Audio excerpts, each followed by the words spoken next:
Grand rising, everyone. Natalie coming to live. Spirit and coffee. Got my coffee here.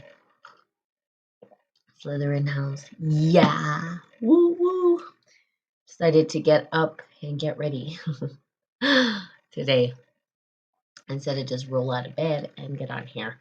Um, but that is kind of what's going on. A new year is arising. People are making, their New Year's resolutions, their declarations, setting their goals and intentions for the year. And, it has been a crazy whirlwind these past couple of years, 3 years, whatever, whenever the pandemic hit. There was a lot that changed. There was a whirlwind, and now we're sort of coming out on the other end, and it's going to take a while.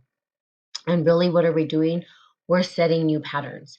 We're looking for new ways to engage the world. We're recognizing that the old ways are not necessarily, they don't work, and we can actually shift it. So worldview is changing, and it's not easy. It's not easy to figure out how to maneuver through this change and transformation that's occurring. And some people are still, they don't know what to do. Well, from the psychological perspective, people have gone through some very traumatic events, and I would say probably some PTSD. And we don't even know what the ripple effects are going to be of this pandemic, right? It's people don't really understand karma is a huge, vast concept. It's not just, oh, karma's going to get you. That's not what it's about. It is the sort of like the web of life. And if you pull on one string, it impacts the rest of everything else. So think of it as a spider's web in a way. If you think about a spider's web, and the spider is slowly crawling along. Well, as it crawls, even though they're on one part of the web, that doesn't mean that the other part doesn't have an impact, or that there's not a ripple on the web somewhere. Or if a fly gets caught, that it doesn't shake the other part of the web. That's the same thing that happens. There's ripples like the water, or if you drop a pebble into the ocean and you see that there's this ripple effect that happens, and those ripple effects go who knows where. We don't really know. We can only see as far as the eye can see, but we don't understand the impact that's going to happen after it. So we're still feeling the residual, and we're going to feel the residual for the rest of our lives. It changed everything what happened. So how do we deal with this, and how do we understand where we're at? And part of that is really understanding who you are. And who are you is a big question, right? And it changes. But for individuals or for adults who are sort of in their midlife, this becomes a challenge. It becomes a challenge because we have to readdress the issues that we didn't when we were younger. Now, we can say that they're not there. We could say, oh, it's not there. I don't care. This and that and the other. It doesn't matter. It's always going to come back to haunt you because it was programmed in the subconscious mind. And the subconscious mind holds the base programming that we have as children. Now, that doesn't mean that we have to live under the guise of that base programming for the rest of our lives. That's not what that means. It just means that it's there, and we need to recognize and understand it and honor it and give it the attention that it deserves so that we can maneuver through it. Otherwise, it is going to play out in our life in a subconscious way. We're going to create the patterns over and over again, not realizing why we end up with the same results in our life. And we're going to look at our life and say, we could, and there's people who do want to blame everybody else for the results. But the reality is if we start to focus on ourselves, if we look internally at who we are and how we have been responsible for the results in our life, then we can shift. Now, taking responsibility is not about saying I blame myself or it's all my fault, or it taking responsibility gives us the power. It puts power back in our hands to shift and change our consciousness, to change our mind, to change the way that we view the world. That is what personal responsibility is about. Am I going to say, because we can have this victimhood, and they are changing this, right? They're changing the language from victim to survivor, and there's a reason for that. Because if we say we're victims to something, then we have the victim mindset, and that mindset puts us in a perpetual cycle of what? victimhood. So we become victimized by everything. We don't have the power in our hands. We're placing the power in somebody else's hands. And this is how we maneuver through these big traumatic things. And the biggest trauma that, I personally was focused on, and I think I guys told you, was like sex trafficking. Now, there are children and stuff that are a part of this. Now, they are caged. Now, how could they, let's say they came out of that, and how can we say, well, they're survivors, they weren't victims? Well, if they accept the fact that this was the story that they went through and take responsibility for how they feel about it and reclaim their power, now they're able to maneuver through. Now, that's a very extreme example. So you have been perhaps, quote unquote, or felt like a victim to something. So what you could do is say, well, what have I felt like I was a victim to? Maybe it was your parents and their way of raising you, or maybe it was a loved one, or maybe it was a relationship that you were in that went bad, or maybe it was a friend who did something bad to you, or whatever it might be, right? So these circumstances we can look at and we can say, how am I responsible? Good morning, GP man, how am I responsible for this relationship? And how do I take my power back? Part of it could be like, well, I allowed that person to step all over me and I didn't speak up my truth. Or I was abusive myself, and you can take that ownership and say, I was abusive. I was the one who did this, and start to change and shift that as well. So it's really being honest with yourself and authentic with how you feel. Now, again, feelings are not something that people necessarily want to live into. Emotions and all that are not easy to go through. And that's why they kind of call that shadow work, because it's hard. It's not tangible. It's not something you can touch, right? When we think about scientific stuff, scientific are tangible things, right? That we can touch. Well, we can assess how somebody's feeling. We can assess how um, uh, where somebody's going in their life. We can measure if we think they're successful. We can measure their career. We can measure all of these things, but we can't measure the internal world and the feelings that people are having inside. We can look at them and we can conceptualize them, but the experience of them is something very real. And so we need to honor that experience. And that experience can't be put into a bottle and looked at scientifically. Nothing's going to change. Now, they try to change it through medication. So they'll say, well, you have this, take medicine. But the reality is that medicine is really not helping you address the underlying issues that are happening within the subconscious mind, okay, or the unconscious mind. So it's awakening those things, looking at them, and gaining your power back, and looking at them and saying, being realistic with yourself, this is how it made me feel, or putting boundaries around relationships that no longer serve you.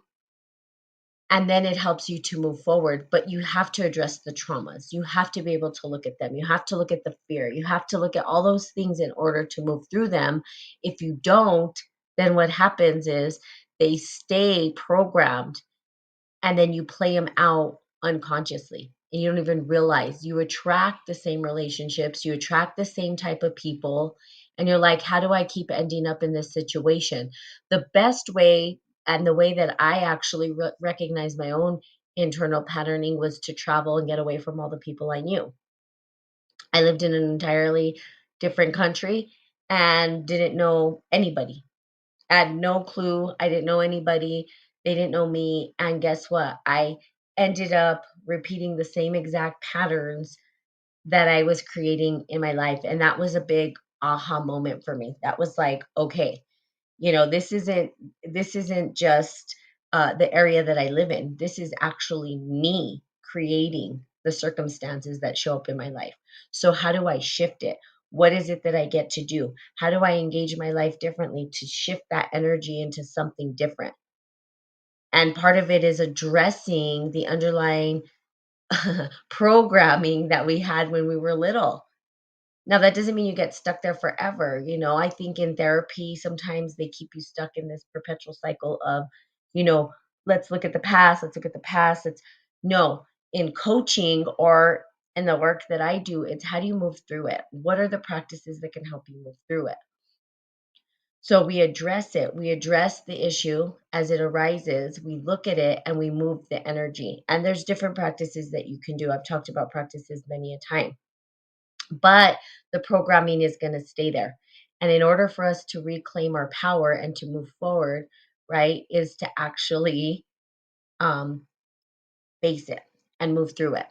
I'm on my, I am my own worst enemy. Yes, we are.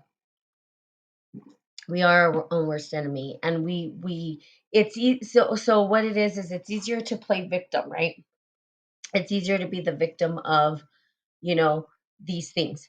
It's easier to say, well, it was them, it was they did this, that, the other, and point fingers. It's harder to say, how was I responsible? It's harder to say, well, how did I do my part and how do I move forward? It's harder to look at ourselves and be objective. And it's even harder for us to receive feedback. Like, how many of you how many of you just love when someone gives you feedback that's just, it feels like an attack, right? But really, feedback is our greatest opportunity. And sometimes those individuals we can't stand the most, the ones who are just like, ugh, they're the ones that give us our biggest lessons. And I'm sure you've heard that over and over again. And it is true. It's true because it triggers those parts of ourselves we don't want to look at.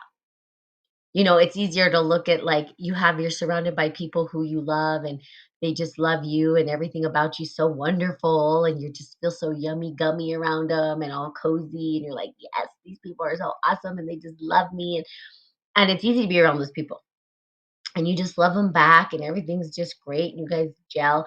Then someone comes and throws a wrench and is like, yeah, they call you out on stuff and this and that and the other. They just trigger something inside of you. Those individuals are the ones that are helping you transform into something different. They're the ones that are pointing out the shit that you don't want to look at. And it's hard. It's not easy, right? You're like, "Oh god, why, like, this person, it just." And so if someone agitates me, somebody triggers something inside of me, I look at that and I say, "Why? What's going on here? What's inside of me that's causing me to be triggered by this person? Are there unresolved issues inside of me that I see within this individual that I haven't addressed?" And it's helpful because it helps me grow, right? Because in the discomfort is where growth happens. And you guys know that.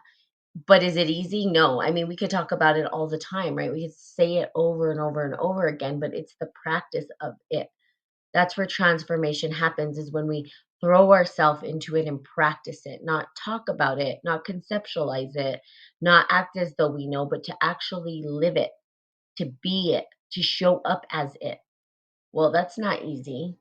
And that's the hardest part.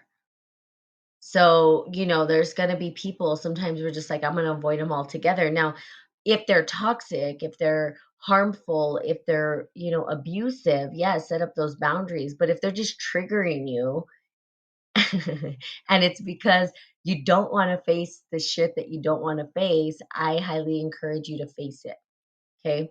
To look at it, to really, really look at it and say, am I triggered by this person because there's some unresolved confliction inside of me that I need to, and then not being a victim to them.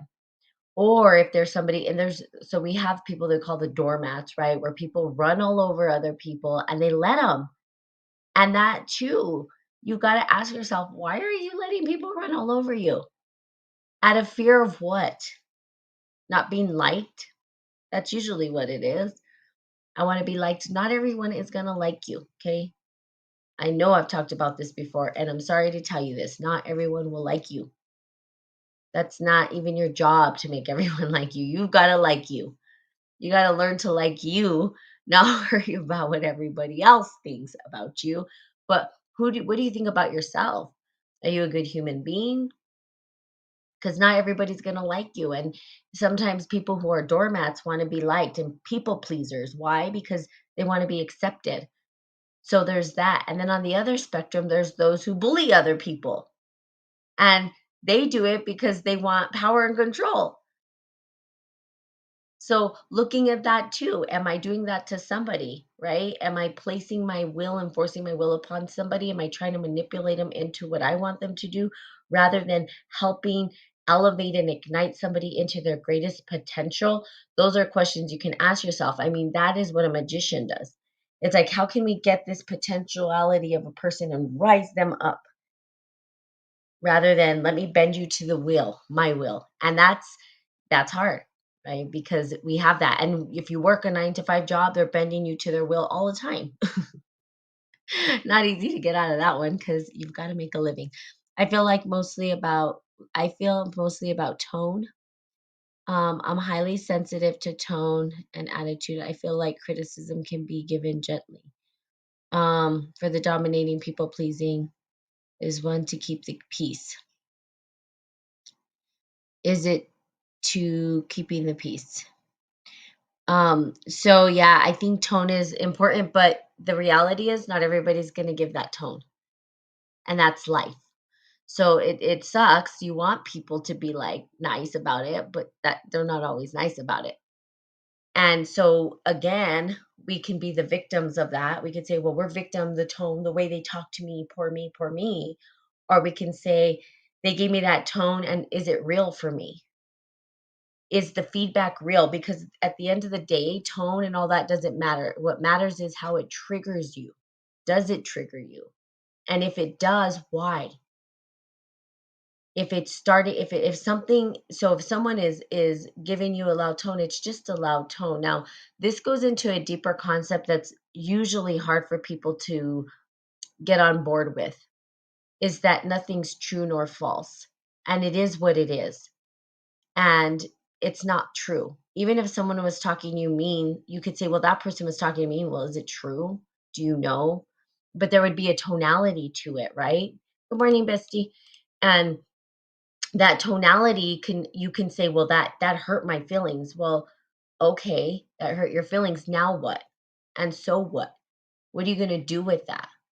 You can't change the way somebody's tone is. You can't change the way they give you feedback.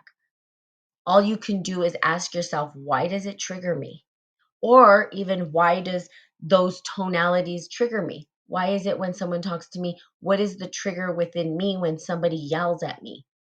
You don't have to be a part of it. You can definitely exit it, right? And if it's definitely abusive, I would say get out, set your boundaries. That might be the lesson for you, is for you to speak up against that. But that's your lesson. But you've got to take control back and ask yourself how you're responsible. And that's not an easy task, right? It's not easy to say, well, how do I do this, or how do, it's not. And especially when we're in the moment, or when it's heated in the moment. So these triggers of taking back your personal responsibility is highly critical and important to move you through. Okay. And it's latent in our subconscious mind. And literally, the people that we're surrounded by, the ones that trigger us the most, are the ones that are there for our biggest growth potential. And it's looking at it. Sometimes it's hard to be neutral. If you can sit in neutral when these things are happening, you can actually expand and grow from it. You can learn something about yourself and the individual. But being in neutral in a situation like this is not easy. If somebody is telling you something that's triggering something inside of you, and you feel like it's a judgment, or it's criticism, or it's feedback in a way that's uncomfortable, right? To sit in neutral and really just let it land, that's like a master does that, right? You have to master this. It's not it's not easy to take those criticisms, especially when we feel like we're running short, because internally we are our worst critic, right? So when someone's like igniting those things inside of us, and we're like, oh, I don't want to hear this. Like, oh, someone's like, I need to give you feedback. And you're just like, I don't want to hear the feedback. Shut up. But instead, can we sit there and listen and just be in neutral and notice when the trigger comes up, and not do anything? Don't try to defend it. Don't try to make yourself look right. Don't try to avoid it. Just allow it to land. Not easy. But that does actually separate the beginners from the masters. And masters do this all the time. I mean, think about it. When you think about perhaps the Dalai Lama, or even Gandhi, or, all these people who believe in like peace and harmony, there are people who disagree with them. Not everybody was in love with Gandhi. And in fact, when I lived in India, some of those people were really frustrated with the way Gandhi did things. They talk about him. They weren't like, "Oh, he was so wonderful." Not everybody in the world thought Gandhi was wonderful. Okay? Now, what do I think his philosophy is? Yes, I think his philosophy is wonderful. But there's not everybody who believes what the Dalai Lama has to say. But what has he mastered? Someone could probably spit in his face and tell him all these things, and I guarantee it's not he's human. It's not that it doesn't frustrate him or bother him or that he doesn't have these emotions. It's that he allows his body, his mind to sit in neutral and just listen to it. And if it's true, it's going to trigger him. If it's not true, it's not going to trigger him. So it's easy. I mean, it's hard. It's not easy to sit there and get the feedback from somebody. But it helps us to grow too, because we ourselves cannot really, we can be our own critic, yes, but there are things we can't see, right? And that's why, like, life coaching, that's why I love life coaching, because life coaching is like looking at, those blind spots that we don't see. Everybody, like a coach in sports, everybody has a coach. Because why? Because the coach can see things that the person who's playing the game can't. And there's tweaks. What do the people say? Do this again, do that again. If those people didn't listen to their coach, what would happen? They wouldn't be as great as they were. So behind every great athlete is a coach. And behind every coach, right, is experience and the ability to give feedback even when they don't want to. So when you're listening to a coach, or if you're doing live coaching, they're going to take you in places you don't want to go. They're not going to keep you there, but they're going to have you face it and move through it and practice moving through it. And that's the difference between a beginner and a master. Again, it's not that the master doesn't experience these triggers, it's that they can resolve them faster. They transform the energy faster. They're able to take that energy in and shift the energy, even if it bothers them. You wouldn't even know. But I guarantee you that the Dalai Lama is not perfect. And he's frustrated sometimes. So all of these sages and gurus and all that, right? You even have the story of Jesus who got pissed off and went into the temple. He was triggered. They're going to say, well, he was just so peaceful. No, he wasn't. He threw the tables and he told them off. Get the hell out of here. What are you guys doing? You're making blasphemy, right? In my father's house, throwing tables or whatever he did. He wasn't just, he got triggered. So we all get triggered, right? But then later on in life, he learned how to master that. He learned how to master those triggers within him, right? And then the tax person came and said, "Yo, what do you say about taxes now?" And he said, "Give unto God what is God, give unto Caesar's what is Caesar's." But before that, he was pissed. He was like, "Why are you guys doing this?" Ah! You know? So we learn, and that's how you learn. You learn to overcome it that way. Now, it's not easy. So it's being able to sit in the discomfort. It's being able to sit in getting the feedback and taking that feedback and actually going into neutrality, being neutral. So the practice of it. Now, I typically, it's really a mindset. I think from my experience, and I can tell you I've done this quite often. Someone will give me feedback. I don't necessarily always like feedback either. And sometimes I get triggered. And so when I feel triggers coming up and I feel like I want to defend myself and I'm like, you're incorrect or whatever it is, I just breathe and listen and sit in neutral. And here's what I do. If it's true for me, then I say, is this true for me? Did they ignite something inside of me, some unresolved issue that I need to look at?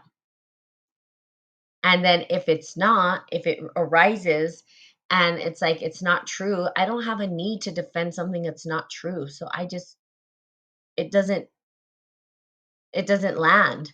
I'm like, I'm sorry. And what you see with people who are trying to place something on you, if it's not true for you, hey, poetic, and you allow yourself to drop into that neutral space, but it's not true for you, it's not landing. You're like, this doesn't land for me. I'm sorry. I don't, you know, they start to like, they're looking for you to defend something. When you start to defend, it means that it's triggering something inside of you, because you don't need to defend whatever you feel is true for you or not true for you. You don't need to defend it. If it's not true, you won't defend it. You don't need to. If someone calls you, you know, an asshole and you were being kind, you don't need to prove it. You're like, whatever. If they think I'm being an asshole, well, that wasn't how I was being. I wasn't, that's internally, that's not how I feel I was being, or that's not even the essence that I felt behind the energy. So whatever they're saying is irrelevant to me. And that's how I take it. I have nothing to defend. I'm like, okay, I'm, I don't know why you feel that way, but that's not what's happening for me. And they can't take that away from you, right? And okay, so you feel that way. Now, I could be inquisitive and say, "Well, why do you feel that way? What did I do that made you feel that way? What is me?" And then there might be an opportunity to open up the conversation. But if somebody came to me and said something and I was triggered and I felt the need to defend it, then I'm like, "Okay, I need to look at this." Because they said something inside of me that's triggering me internally, and I need to understand, why is it triggering me? What am I needing to defend? Because there's unresolved conflict inside of you when you do that. It's triggering you for a reason. Now, people are going to give you feedback. Okay. Common sense is not common these days. Greetings, beautiful. Oh, wait, what does it say, sir? I need a coach. Oh, okay. Yes, you can contact me for, if you do spiritandbrew@gmail.com. You can reach out to me and we can talk about coaching if you are interested. I don't take on many clients and I don't promote coaching. The reason why is because I'm not a watered down. I don't want to say people are watered down coach. That's probably not nice. But I don't take on a lot of clients because I think it's too much energy. Very picky about who I take on as coaching, and usually only take on about three clients, 3 to 4 clients max at a time. And the reason why, and I'll just give you a little background about coaching, is because a coach, the thing is, it's big energy that you're dealing with. And for me, if I am not living in integrity, then I won't coach somebody. My life has to be on point in order for me to take on energy, because I'm helping you get your life on point. So if my life's on point, how can if my life's not on point, then how can I help you get your life on? This doesn't even make sense. Mark says, hi. Hi. We'd like to see you guys at Kung Fu. Hopefully you guys can come. I haven't seen you guys in a while. So yeah. So coaching, reach out to me, spiritandbrew@gmail.com. That is my thing. And then if you want, you can go to Spirit and Coffee One. Send me a message. I'm on Facebook Live as well. You go to spiritandcoffee.com and you can find all kinds of stuff there as well. Okay. So yes, it's below your frequency. So, just understanding that you, when you get feedback, you can stay in neutral. Dropping into neutral isn't always easy. It's not. It's hard. We want to defend ourselves. We want to be right. We want to look good. We don't want to look bad. I mean, who wants to look bad? Nobody. I don't think anybody's like, hey, look at me, I want to look bad. Okay, there might be a few people in the world. Okay, I won't say nobody. Think about the Joker in this situation, right? Or oh, there was this movie I watched. Mm, it's Kung Fu Hustle, in fact. And the guy, he's trying to just be this villain. He wants to be the villain. He wants to be a bad guy, and he doesn't do very good at it. At the end, he does. You'd have to watch Kung Fu Hustle to understand the movie, but highly recommend go watch it. Kind of a interesting, fun movie, But the majority of people aren't raising their hand saying, "Hey, I want to look like a jerk. I want to be an ass." Hey, I want to, So people they want the best image of themselves to come out. But that's not always the case, right? We're not just like this robot who's like, oh, I'm just so perfect. Da, da, da, da, da. No, we're not. We're a little quirky. We have our personalities. We want to defend, we want people to see the best of us. We want to magnify the best parts of ourselves, and sometimes we're not the best, and that's okay. There's nothing wrong with that. So those are the opportunities when we're like not the best and people are telling us like, yo, this is what's going on. And we could say, oh, let me look at that. What might that mean for me? How might I grow from this? How might I become a better human being from this? How is this helping me grow? Because it is. It's there to help you grow and understand. Now, I'm just going to say this again. That doesn't mean you take abuse. That doesn't mean that you stay around abusive individuals. If they're abusive, mentally abusive, your lesson again could be speaking up and setting boundaries. That could be what's happening. But if you're getting feedback and the feedback is, you need to improve something, or you're not doing so great in this area, rather than being upset about it, say, okay, you know what, maybe I do. Maybe I can look at that. Maybe there is potential growth for me. Maybe I do. Maybe I'm getting triggered by this because I know that I'm not living up to my potential. And I know that there's more for me. And I know that I can grow and not defend it. Just listen sometimes. Just listen. Just take it in and say, okay. And then being able to communicate, well, maybe you're correct. And even saying this, I've done this before, and I can tell you this changes a conversation completely. This will change the dialogue. When someone says, well, this and that and the other, and if I feel a trigger and I'm like, yeah, you know what? I was being that way. So you know what I'll say? You're right. I was. You're correct. And they like freak out because most people want to defend it and not take responsibility for it. And if you're being that way, tell them you're right. I was. I was. And here's why. Here's why. I was being that way because not this person was a jerk, this person was a this person was a that. Rather than that, well, because I felt. You take personal responsibility back into your own hands because I felt this way, because not because what they did. If someone did trigger, you could say, well, they did that. And I'm not saying it's right or, it's true that they feel this way about me, but it did something inside of me. It made me feel a certain way. And I probably behaved in a way that I shouldn't have. Did I learn from that? Absolutely. Will it happen again? No. I'll make sure that I communicate what's going on next time so it doesn't boil to this point. It's a different dialogue. And what it does is it gives you the opportunity to take your power back and grow. And not only that, you're going to get respect in a way that you've never had respect before. People respect. It's really interesting. People that defend rather than listen and say, "Yeah, okay, that's true." It changes the dialogue, and people start to say, "Oh, well, they're accepting the fact that okay, well, there's room for growth and potential." And you can say, "Look, I'm working on it. I'm going through something right now. I'm working on it. This is what's happening." Changes the dialogue. So hopefully this was helpful.